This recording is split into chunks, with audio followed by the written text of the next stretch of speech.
ഇപ്പോൾ S K Sajeesh നമ്മളോടൊപ്പം ചേരുന്നുണ്ട്, CPM നേതാവ്. ശ്രീ എസ് കെ സജീഷ്, എന്താണ് പേരാമ്പ്രയിൽ സംഭവിച്ചത്? എന്താണ് ഈ പോലീസ് ഏകപക്ഷീയമായി പെരുമാറി ഈ 40 വർഷത്തിന് ശേഷം CKGയിലെ യൂണിയൻ നഷ്ടമായതിലുള്ള അതിൽ വിരളി പിടിച്ച് മർദ്ദിച്ചു, അതിന് പിന്നാലെ ഒരു പ്രതിഷേധ പ്രകടനം നടത്തുന്നതിനിടയിലും പോലീസ് ഏകപക്ഷീയമായി പെരുമാറി എന്നുള്ള വിമർശനമാണ് ഇപ്പോൾ കോൺഗ്രസ് ഉയർത്തുന്നത്. ശ്രീ എസ് കെ സജീഷ്, അല്ല, എങ്ങനെയൊക്കെ കളവ് പറയാൻ വേണ്ടി പറ്റുമെന്നുള്ളതാണ് ശ്രമിച്ചുകൊണ്ടിരിക്കുന്നത്. 40 വർഷത്തിന് ശേഷം CKG കോളേജിലെ യൂണിയൻ SFIക്ക് നഷ്ടമായി എന്ന് പറഞ്ഞാൽ അത് ആരും വിശ്വസിക്കുന്ന കാര്യമല്ലല്ലോ.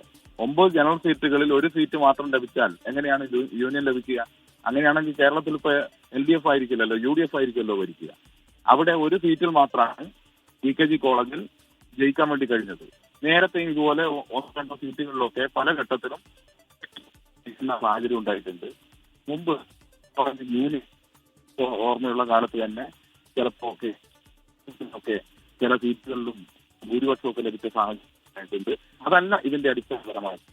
CKG കോളേജ് മാത്രമല്ല, പേരാമ്പ്രയിൽ മറ്റൊരു കോളേജ് കൂടിയുണ്ട്, സിൽവർ കോളേജ് എന്ന് പറയുന്ന മറ്റൊരു കോളേജ് കൂടിയുണ്ട്. ആ അൺഎയ്ഡഡ് കോളേജ് UBC ഉൾപ്പെടെയുള്ള സീറ്റുകളിൽ SFI ജയിക്കുന്നത് ചരിത്രത്തിലാണ് ആദ്യമായി. ആ കോളേജ് ആരംഭിച്ചതിന് ശേഷം ആദ്യമായി MSFന്റെയും KSUവിന്റെയും കുത്തക പൊളിച്ച് പേരാമ്പ്രയിലെ കോളേജിൽ SFI UUC ഉൾപ്പെടെ യൂണിവേഴ്സിറ്റി യൂണിയൻ കൗൺസിൽ ഉൾപ്പെടെയുള്ള സീറ്റുകൾ ജയിക്കുന്ന സാഹചര്യം ഉണ്ടായി. അത് തെരഞ്ഞെടുപ്പിനാണ് തിരിച്ചടി എന്നുള്ളത് ഈ പറഞ്ഞ ഉത്തരവാദിത്തപ്പെട്ട ആളുകൾ പറയുന്നത് ശരിയല്ല. പ്രശ്നം അവിടെയല്ല. പ്രശ്നം ഇന്ന് രാവിലെ പേരാമ്പ്ര പഞ്ചായത്ത് ഓഫീസിൽ കയറി പേരാമ്പ്ര പഞ്ചായത്ത് പ്രസിഡന്റ് VK പ്രമോദിനെ കോൺഗ്രസിന്റെ അർപ്പിക്കുന്ന സാഹചര്യം ഉണ്ടായി. പഞ്ചായത്ത് ഓഫീസിൽ കയറിയിട്ടാണ്.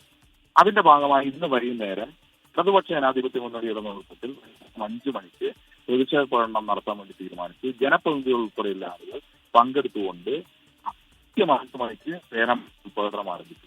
ആ പ്രകടനം പുറകെ UDFന്റെ പ്രകടനവും ആരംഭിച്ചു. 100 കണക്കിന് ആളുകൾ, വൻ ജനാവലിയാണ് ഇടതുപക്ഷ ജനാധിപത്യ മുന്നണിയുടെ പ്രകടനത്തിൽ പങ്കെടുത്തത്. ആ പ്രകടനം ബസ് സ്റ്റാൻഡിൽ എത്തിച്ചേർന്ന സമയത്ത് ആ പ്രകടനത്തിന്റെ തൊട്ടുപുറകെ വന്ന UDFന്റെ പ്രകടനം പോലീസ് തടഞ്ഞു.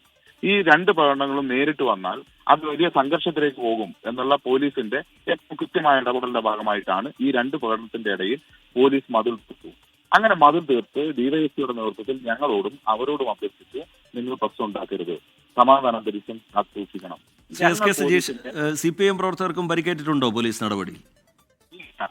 ഞങ്ങൾ പോലീസിന്റെ ആ അഭ്യർത്ഥന കൃത്യമായി സ്വീകരിക്കുകയും മുഴുവൻ ആളുകളും അവിടെ നിന്ന് തിരിഞ്ഞു പോകണമെന്ന് ആവശ്യപ്പെട്ടു. ഞങ്ങൾ തന്നെ ഉൾപ്പെടെയുള്ള ആളുകൾ സംസാരിച്ച് മുഴുവൻ ആളുകളെയും തിരിച്ചുവിട്ടു. എന്നാൽ ആ പഠനം രാത്രി വൈകുന്നത് വരെ UDF അവിടെ നിലനിർത്തിയത് ഷാഫി പറമ്പിലിനും ഈ പറഞ്ഞ കോൺഗ്രസിന്റെ നേതാക്കന്മാർക്കും അവിടെ എത്തി ഷോ കാണിക്കാൻ വേണ്ടിയായി. അതിനുവേണ്ടി അവിടെ നിർത്തുകയും ഷാഫി എത്തിയ ഉടനെ കുറച്ചാളുകൾ ഇടതുപക്ഷ ജനാധിപത്യ മുന്നണിയെ എന്നിട്ടും തിരിഞ്ഞു പോകാത്ത കുറച്ചാളുകൾ ഉണ്ടായിരുന്നു. അവരെ ഞങ്ങൾ പ്രത്യേകം വിളിച്ച് ഷാഫി ഇതാ ഷോ കാണിക്കാൻ എത്തിയിരിക്കുന്നു, ഇനി നമ്മൾക്ക് ഇവിടെ റോഡില്ല, അതുകൊണ്ട് മുഴുവൻ ആളുകളും തിരിഞ്ഞു പോകണം, ഒരു തരത്തിലും സമാധാനം തകർക്കരുത് എന്ന് ഞങ്ങൾ പറഞ്ഞു. ഒരാൾ പോലും ഇല്ലാതെ മുഴുവൻ ആളുകളെയും തിരിച്ചുവിട്ടിട്ടാണ് CPM നേതാവ് പ്രതികരിക്കുകയായിരുന്നു.